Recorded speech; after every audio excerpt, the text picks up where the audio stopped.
So today I have a chance to do like podcast this episode with one of the most, influential podcaster, Sascha Pallenberg. Oh no!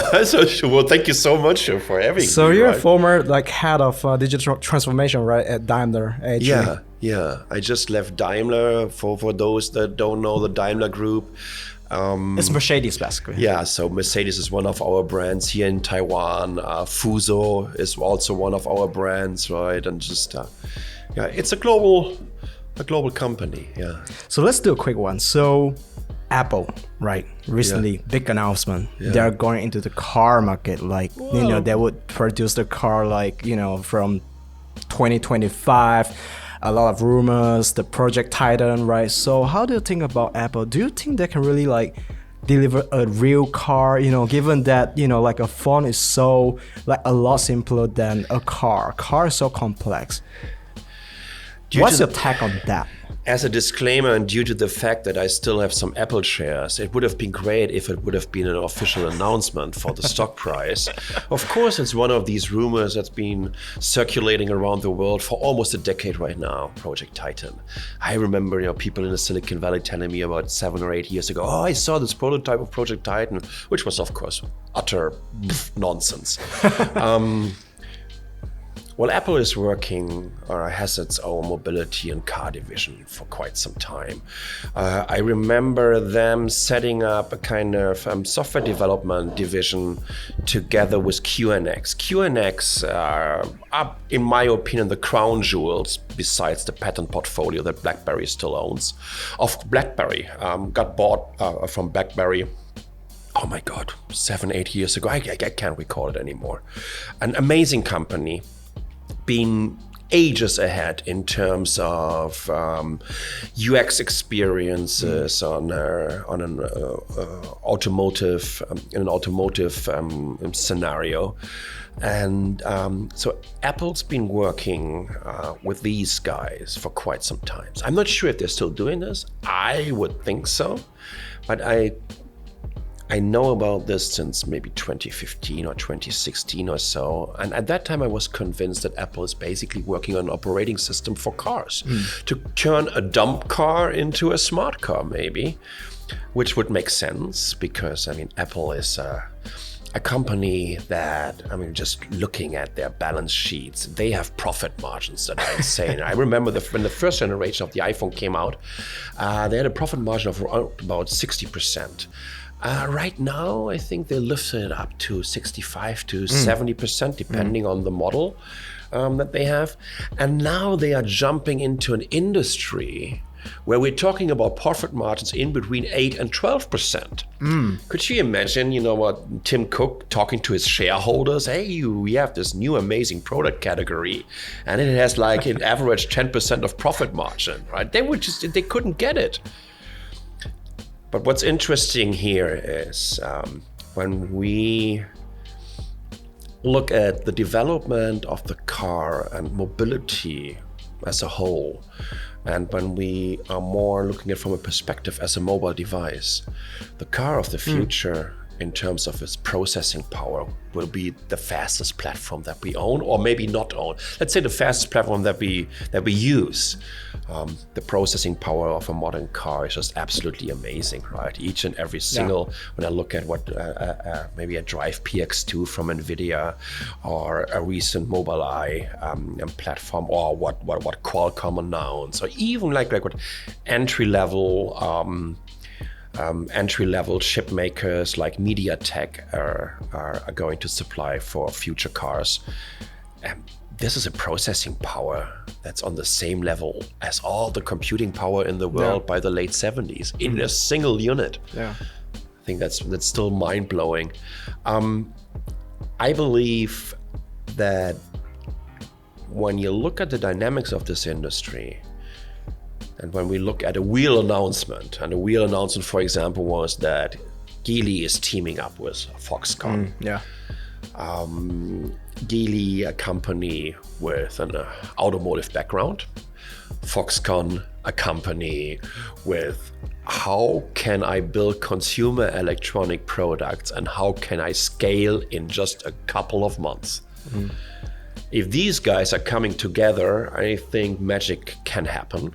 And magic in terms of that this can be quite disruptive for the automotive industry, because I'm thinking of seeing kind of white label platforms. And white label, this is something that you would just more see, for example, when you want to build a new tablet. You probably go to one of these white label manufacturers somewhere in mainland China, and you're going to tell them, I want to brand this product. I want to get my logo on there. I want to have maybe some changes in terms of the UI and some pre-installed apps. And then I want to sell it as my own product. And this is something that's somewhat been around in the automotive industry. For example, Magna. Magna is like the Foxconn of the automotive industry. So they wanted to be the Foxconn. They're even building cars for Mercedes.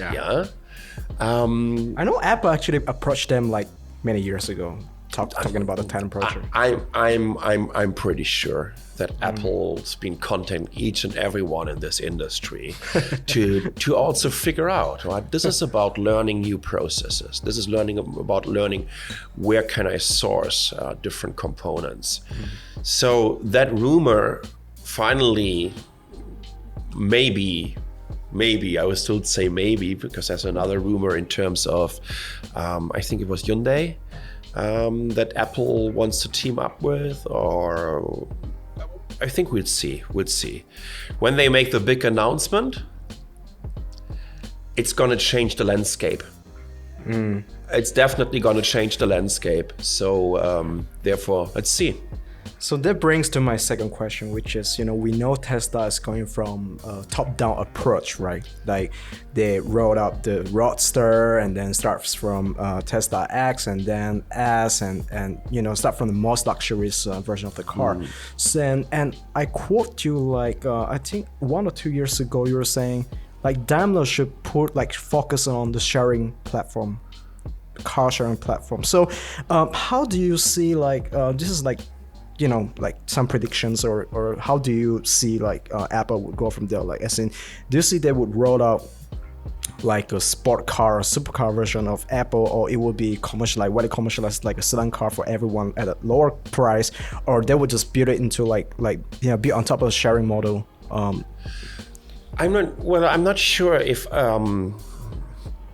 my statement was about focusing on the sharing economy, but there was a huge part of the Daimler group about how they defined mobility as a whole. Car2Go, which was one of Daimler's spin-off, started as a prototype already back in 2007. So this was a car sharing or car rental system. And that was like, now, oh man, Jesus, it's 21 right now, 14 years ago. So as time goes by, still what we always have to keep in mind, besides all these amazing new services that are popping up all over the place. And I joined you guys here at the Startup Terrace and I jumped on an Uber to get here. Now, when we look at the financial status of Uber, I still want to see just 1/4 of them making money. Not a single company in this market ever made a dime with car sharing and car rental systems. So I wonder how the business model needs to change in terms of mobility, that these companies can become profitable. I still can't see this right now. For Apple, I think that's a different story, because Apple CarPlay is basically in each and every new car. Whether you're gonna connect your iPhone to this car, or maybe Apple CarPlay is already pre-installed or whatnot. So Apple is already gathering a lot of data from this industry. I think a top-down approach makes much more sense for Apple.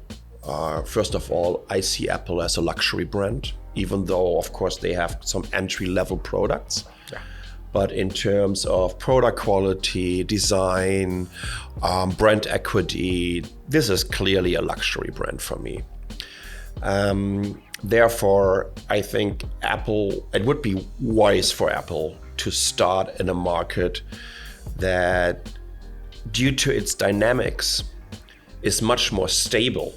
The luxury market has much more stable growth rates, and it's much more predictable than, for example, if you're gonna launch a car in the sub $30,000 category, that's a compact class, compact car category, where immediately you're gonna face like 200, 300 competitors. So plus on top of it, you need to show that you can scale. I think coming up with a beautiful luxury sedan or a beautiful luxury sports car would be the way to go. So tell me one of your favorite cars brand. I know you were at Daimler. I'm very biased. Well, it's first of all, I love cars. I really love cars. I grew up as a petrol head. My godfather was doing endurance racing, so I grew up next to the racetrack.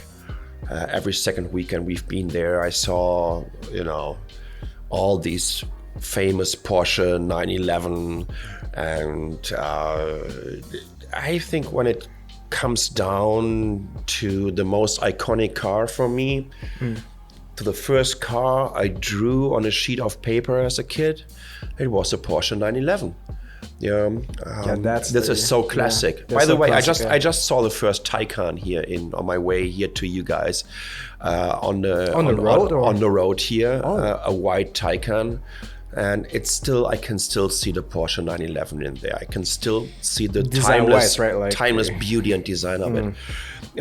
When it comes to the overall portfolio and brand, there is just no question from me that I believe that Mercedes-Benz as a whole, when we look at it from each and every angle, is building the best cars in the world, in my opinion, for what you also get. Of course, you can also say, I want to get a Rolls-Royce. I'm going to go all in for 500 million. This is even above the Mercedes-Benz Maybach brand. If you consider that shape as beautiful and whatnot and all these features, there you go. But overall, I think Mercedes-Benz is building the best cars. But you always have to keep in mind what kind of category. If you, for example, want to have an inexpensive EV, we have something in Europe. It's called the Volkswagen Lupo. There's or the Volkswagen E-Up. It's even smaller. It's a perfect car for a city, even though that I don't consider myself a car driver in a city, especially with an amazing public transport as the one that we have here in Taipei. But I love old cars. By the way, my favorite Porsche would be a Porsche 964. The last one with the iconic headlights, with the big headlights and air-cooled flat six. I love the sound of it. But besides that, I love EVs. I love the torque and the acceleration of an EV. I think the future of cars is all about EVs. But still, it's kind of hard, because probably, Audi just is about to release the Audi e-tron GT. That's nice, which is based on the Taycan platform. Oh, that looks gorgeous. Jesus. Yeah, exactly. I like GT, man. It is. What a beauty. But you know what? And this is what it comes up to. You're asking me about my favorite car, and I'm not giving you the answer of the most reasonable car, but I'm giving you the answer of the most attractive and the most emotional platform that I have. So I truly believe that there's so many people out there that are building up this very, very emotional connection. It is an emotional product. Therefore, I also only mentioned very, very emotional products to you. I also like this new Honda, this electric car. Oh, the small one, right? It looks amazing. Yeah, it looks so futuristic. Yeah. Reminds me of the very, very late 70s, early 80s Honda Civics. Beautiful. I love the interior. It's very Japanese. It's very Japanese. It's very simple. It's very plain. Simple, and clean design. It's gonna be a design icon. It's very aesthetic. In 30 or 40 years from now, we will still talk about this first electric vehicle or mass-produced electric vehicle from Honda. So, well, it will never change in terms of the Porsche 911. It will never ever change in terms, let's say, a 300 SL or 190 SL from Mercedes-Benz, cars that are 60, 70 years old.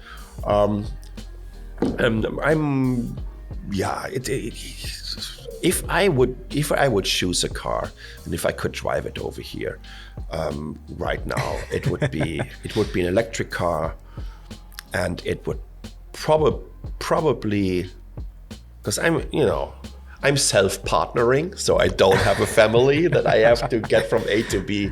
I would right now immediately grab a Taycan. Cool. So, when we talk about electric vehicle, I mean, everyone's crazy over Tesla. And the stock price, I mean, even though after they split it, like from 400 US to now like almost 800. And I heard one of my friends saying it will go up to 2000. That's like taking account of like the next several years of the growth. So do you think like Tesla is overvalued? And that's the first question. And the second question would be like from a technology perspective, do you think they're really ahead of like all the competitors in the market in terms of like the battery technology and the autonomous driving technology? I think overvalued is not the right definition for this. Mm-hmm. That is beyond overvalued. Give you an idea, if Tesla financial or earning reports would move on like this, just to confirm the valuation that they have right now, it would take about 2,500 years at an output of 500,000 units. So it's multiplied by 10. That would bring them on the same level as, I think Ford. Isn't Ford at like 5-6 million or something? That would still take them 250 years to do that. Now consider them building 50 million cars. Last year we had, I think, about 80 million cars in the market. Yeah. That would give them a market share 65-70%, something like that. Oh, my math is so bad today. Anyways, it would still take them 25 years to confirm the valuation. It is ridiculous in every way. It is actually an insult to the markets. It's an insult that any analyst out there is saying that this is the right valuation for this company. It's an intellectual insult, and those guys shouldn't call themselves analysts at all. Tesla is a company that never ever made money with cars, never ever. I'm not sure if they're even capable of doing this, because probably right now, in terms of the amount of the output that they have, the economy of scale that they're looking for is still not there. I'll give you an example. Tesla's been always profitable in these quarters where they sold a lot of zero-emission vehicle credits. And plus on top of it, they're selling a feature which in my opinion was scam from the very first beginning. I know it's a harsh word. But selling a feature since 2016 and announcing that each and every car that they're building has the hardware for full self-driving is, in my opinion, in retrospective, scam. Because they didn't have the hardware for full self-driving. Whether it was, what they used together with their former supplier, Mobileye,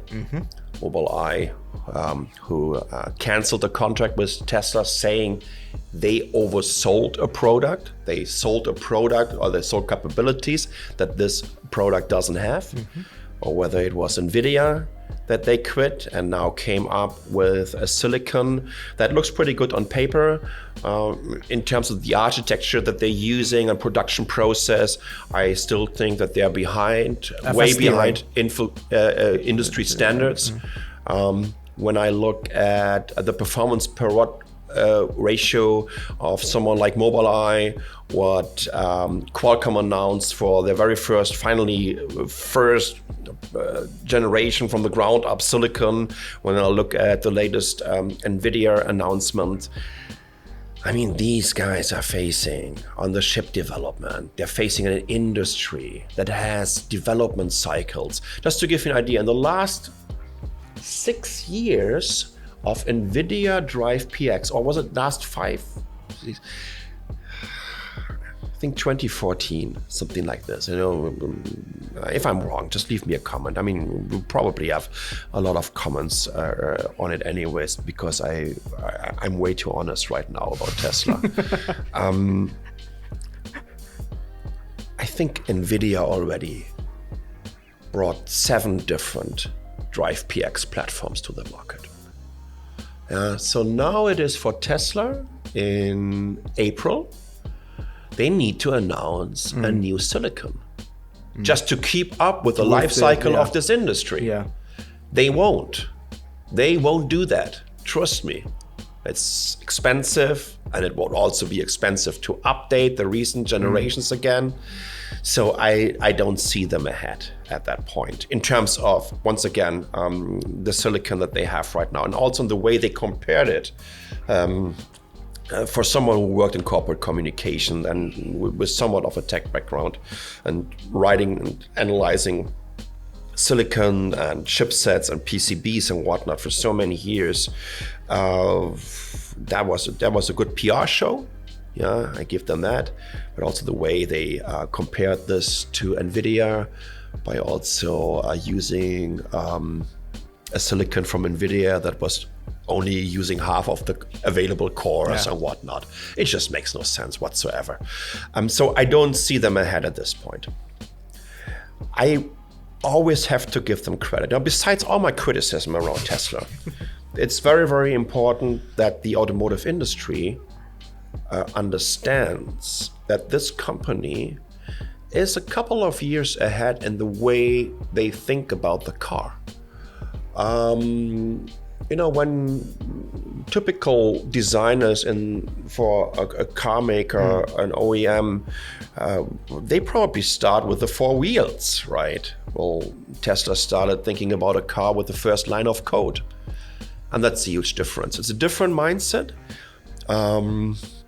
It's a different way of approaching mobility, and especially individual mobility, mobility that is about ownership of a platform, and the idea of being capable of constantly updating a platform. I mean, it's probably the most interesting mobile device on the market, and also the idea of having one central control unit that can do all of this. I mean, for them to come up with a more efficient way of the way they're using their drivetrains, the way they're using the charging status of the batteries, the way they can even change the camber of the wheel. So you have this cheetah stand, which still wasn't enough to beat the Taycan on a quarter mile. Sorry about that, Elon. I guess this is why Bill Gates bought one instead of a Model S. Which really backfired for Bill Gates. Elon Musk was very upset with it, which also tells me as soon as there's some real competition coming to the market, he's getting very upset while he tries to be this kind of, you know what, world-changing guy and saving the world and saying, you know what, I like all EVs. As soon as there's some competition happening, oh my God, that guy gets triggered right away. By the way, Herbert Diess, the CEO of Volkswagen, just joined Twitter tonight, and with the announcement, his first tweet was basically, "Hi guys, I'm also available here on Twitter to talk about some political issues and what we're doing, and also to take some market shares away from you, Elon Musk," which we already did in Europe with our e-tron and ID3. I love that. Gloves off. Come on, let's have a little bit of a beef, and in a friendly way, and a little bit of competition. I mean, competition is always good, right? This is the way industry drives can thrive.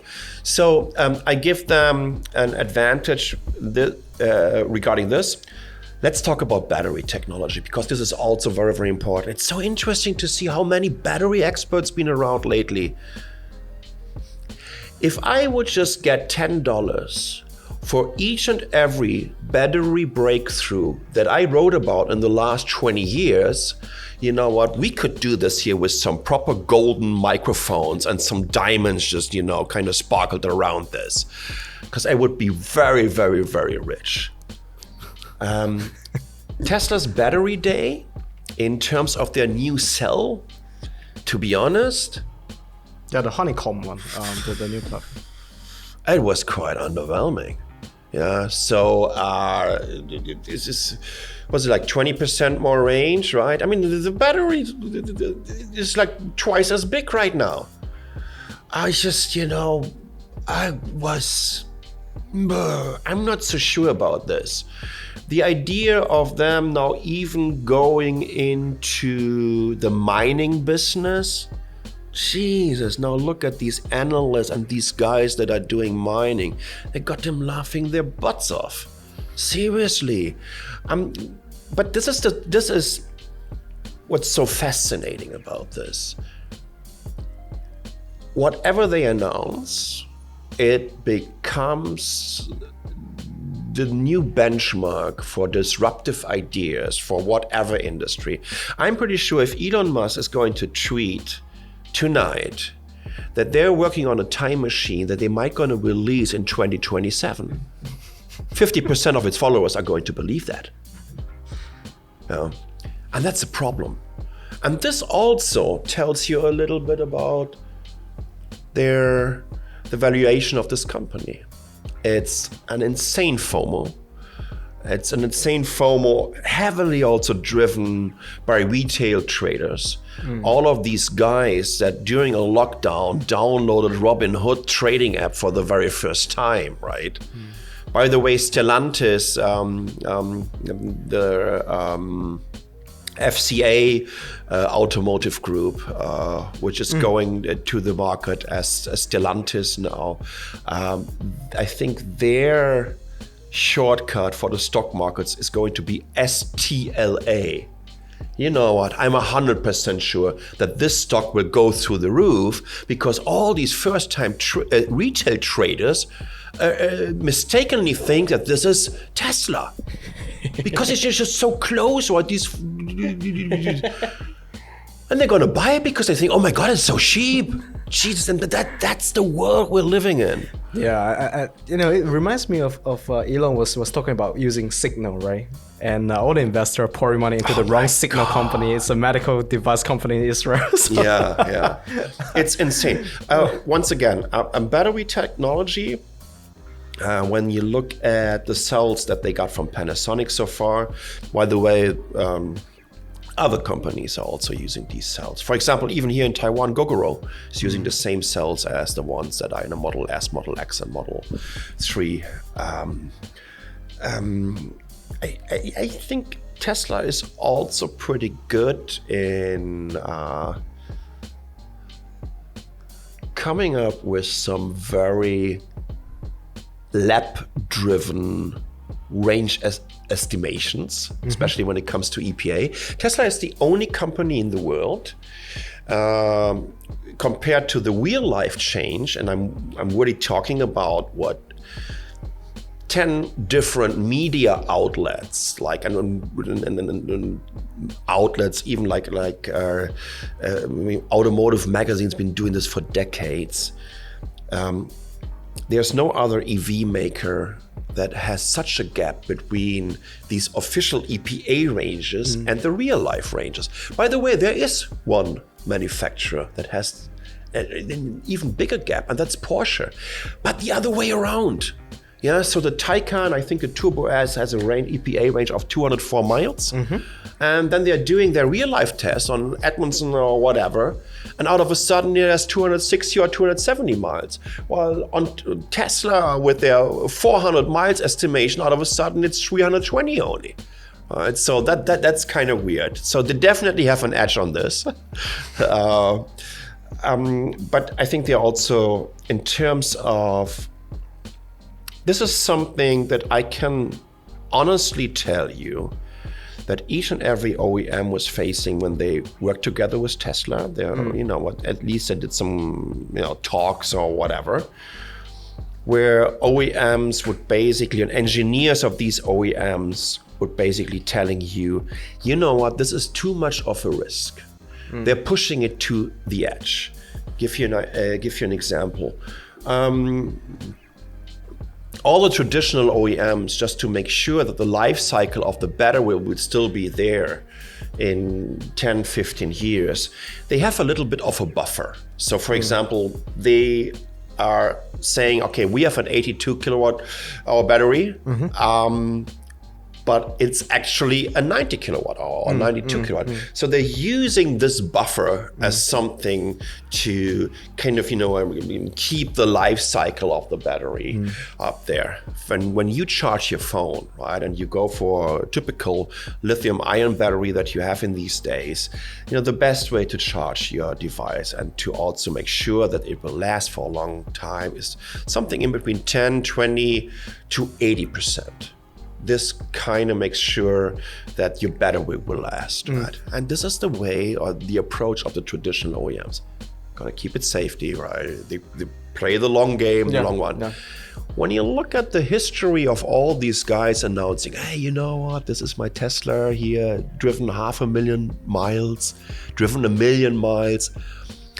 And then you look in these articles, what they did during this 500,000. How many times the battery was changed? How many times the drivetrain was changed? How many times suspension was changed? There's this taxi company in the Netherlands suing Tesla right now because they have massive problems with suspensions and whatnot. They have massive problems because they never ever reached the range that Tesla estimated or promised. It is very, very hard for me to see an edge, but I think I mentioned it. And once again, I will always have to give them credit for this. They see the car differently. They changed the industry forever. You always have to give them credit for this. Yeah?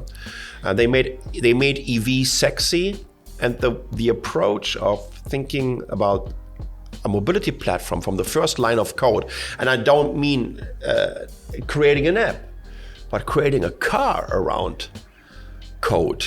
And that's what they did. That is different. And they are amazing when it comes to this. I will always give them credit in terms of build quality, in terms of design language. To be honest, I like the Model S.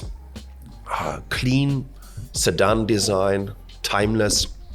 Model 3, Model Y like look insanely ugly. Right? Yeah, 30 or 60,000 for a sedan Model S. It is. I'm sorry, right? It's just, beauty lies in the eye of the beholder. I think they're ugly. Model S looks cool, and of course the first Roadster looks cool because it was originally a Lotus Elise, so it was designed by someone at Lotus. Yeah. So the last question, very quick one. I hope this to be a message to all the executives around the world, no matter the car maker or the tier 1, tier 2. How do you think, since we're here in Taiwan, right? Taiwan has a lot of corporates, which are tier 2s for the car makers. So, how do you think the supply chain within the car industry would be restructured? In terms of now we have the computer on the wheel, and it's not like a combustion engine kind of car anymore. So, how do you think the supply chain would shift or would restructure? It's already shifting, right? This. A lot of analysts estimated that the transformation to e-mobility will be a huge blow for the so-called legacy car makers. I mean, it also sounds so weird, legacy car maker. What's that? They're still car makers. And Tesla is also a car maker and not a goddamn technology company. And they are not an energy company. If you're an energy company, you're not showing up a fake solar shingle as Elon Musk did back in 2016 to buy out his two cousins from this solar world, solar energy thing that created this plant in Buffalo and is importing solar shingles from China. They're not building goddamn anything over there. Talking about storytelling, right? You know, this is where the power of storytelling lies. So therefore, I don't see them as a technology company or as an energy company. They are a car maker, and a car maker that can't make any money. Full stop. Let's talk about supply chain. Yes, there will be some jobs in this automotive industry. They're going to be gone forever. But I mean, this industry has been changing and adopting for over 120 years. I mean, companies like Daimler already built electric cars at the end of the 19th century. The first Mercedes Electric already had commercial vehicles for the fire department of the Berlin firefighters in 1903. Electric cars had a market share in the US, the beginning of the 20th century, of almost 40%. Baker, amazing company at that time. You could have an electric charging station in Manhattan on every second block at that time. So obviously that industry has been there already, somewhat. And the question is, when is this kind of break-even point approaching? When it makes sense to build electric cars in terms of, from a business point of view, that they can actually make money? I think we're very, very close, where an electric car will cost you as much to build as one with an internal combustion engine. And this is enough time for the supply chain, for all these tier 1 and tier 2s to adopt to this. And this is happening already. So, for example, now this huge announcement from Bosch, which is the biggest tier 1 in the automotive industry, setting up a new division for building central computing units. Software division, right? Yeah, software division, but also hardware division. And I think, both of it needs to come together just to have basically selling an ecosystem and an infrastructure, the most fundamental infrastructure that you need for the car of the future. Bosch is working on this. Well, supply chain from a Taiwanese perspective. I mean, just right now we have a massive ship shortage for the automotive industry, right? Demand is picking up, even though we're still in this global pandemic. But demand is picking up, and all these ship makers here in Taiwan, they can't keep up anymore, right? And it feels like when I look at all this announcement, like someone like TSMC is making for all these fabless makers, they have to open up one fab after another. The announcement from someone, when I see the roadmap of a company like MediaTek, that a lot of OEMs probably don't even know in the automotive industry, to be honest, right? This would be something for, entry-level, cheaper brands, right? Don't get me wrong, this isn't about, when I say cheap, that I mean inexpensive, right? This has nothing to do with the build quality. And I think MediaTek is a fantastic company, doing amazing SoCs, amazing, highly embedded chipsets for years. When you see what's up on the road with someone like Qualcomm, which is obviously getting produced over here at TSMC or whatnot. Same goes for NVIDIA. This industry is I think we are at the very beginning of this revolution. The car will be different in the future. The industry will reshape, and the traditional industry will adopt to this. So I don't see this as a threat. I see this as an amazing opportunity for this landscape. Yeah, I would always describe it this way, like the iPhone, when it comes out, it was just 3G, and now we have iPhone 12, and now it's like back to the iPhone era. The car just starting to everyone's ramping up for production. It's like in the era of iPhone 3 to 4. So it's certainly a huge market. And look at when Apple's market share in the smartphone industry, was it like 10% globally? 10, 15%? Right? And all these other companies have the rest, right? Samsung's been already building mobile phones in the late 70s or 80s, right? Yeah. And they're still around. They're the biggest manufacturer in the world. And then we have Huawei, then we have Xiaomi, Oppo, Vivo, all these guys.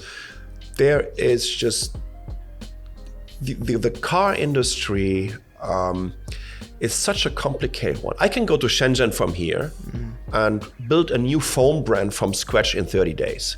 Yeah? And on the 30th days, they're going to ask me what's the destination port, how many units, what's the frequency of our shipments, and they say, go. You're not going to build a car in 30 days, right? This is also why we have this estimation about the Apple car in 2024, 2025. This is why Tesla has these huge quality issues with building their cars. This is why other companies are probably facing, same roadblocks. It's an interesting industry. It's going to reshape other industries, because when you look at we're constantly talking about supply chains, in the mining sector will face some different demands in the future when we are going all electric, which right now is definitely the way to go, in my opinion. It's going to be interesting. Our work will be a different one. Totally. I remember the first time I came to Taiwan in 2002, in downtown Taipei, it was sometimes hard to see the other end of the road because of all these two-stroke engine scooters that we had at that time. And by the way, which I loved. I had a Vespa, a Piaggio when I was 16 years old. I loved it. I loved the sound of a two-stroke engine. But it's a goddamn dirty engine. Yeah. So it got banned over here, or at least in terms of the tax situation for you as an owner, it was way too expensive. And now a company like Gogoro, which business model is about basically renting out batteries, right? Depending on how much mileage you need each and every month. Has a market share of new scooters here in Taiwan, I think, for almost 20% right now. Almost 20%. That is absolutely amazing. And I can hear them all the time, right? It has this iconic sound, a little bit of a spaceship. I love it. For me, that's the sound of the future. And it's not only the sound of the future that it sounds so futuristic and science fiction-like, but it's a sound of a better future, of a cleaner future and a healthier future. We also need to make sure that all of our supply chains will be sustainable and clean, and that we are going to keep on pushing the circular economy, that in terms of recycling batteries and cells, we will be right on par as the demand grows for electric cars and electric scooters in the world. So I'm super excited about this, because I mean that's almost like a dream come true, right? Electric motors are, in terms of their efficiency, I mean, there's nothing that can beat an electric motor in terms of efficiency. We are at an internal combustion engine. The Formula One team of Mercedes-Benz is like at 50%. Like an average car, maybe 35%. And with the announcement, once again, I come back to Tesla, and we're telling, how efficient this is going to be. I'm not so sure about this. But the battery is at about 90, an electric drivetrain 95%.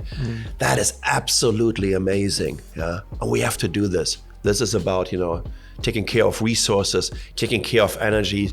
And once again, to come back to this, even though that I've been bashing them for so much and for such a long time during our talk here, we always have to give Tesla credit for giving this industry the butt kick, the ass kick that they so desperately needed to make this change. All right, perfect. Due to time constraint, thank you for coming here today, Sascha, and hope to see you again. Well, thank you so much for having me. That was fun. All right.